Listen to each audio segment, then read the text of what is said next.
না ঠিক আছে না আমি প্রতিদিন তো মনে করেন যে এইটা নিয়ে কথাবার্তা বলি আর কি হ্যাঁ হ্যাঁ হ্যাঁ হ্যাঁ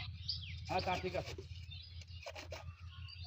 আচ্ছা কথাবার্তা কারণে কোনো সুযোগ সুবিধা নাই আরে বাড়ির কোন জায়গা হুন্ডা আন্ডা হুলা আনে ভরি আছে বুঝছো যে ফোনের যদি খালি ইনস্টলটা শব্দটা ফোনে যেন গির দেওয়া ফাইরে ফাইটা বাদে তো একেবারে আন্ধারা বাবির লোক কই এটা গেলে দেখতেন তো খুব খোয়া ইন্দুর গপ ফিনে নে ইন্দুর গপ ফিনে নে একটা লাগাইয়া দেয়া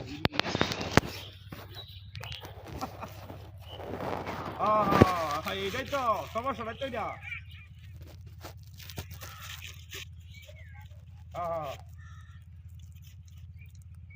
এই লোক কাহিনী অনেক লেগেই মনে করা যে নিরিবিলি জায়গা পাইছি অনেক আশেপাশে কেউ নাই হুম না আপনি কোনো চিন্তা করেন না কোনো চিন্তারই কারণ নাই কোনো চিন্তা করেন না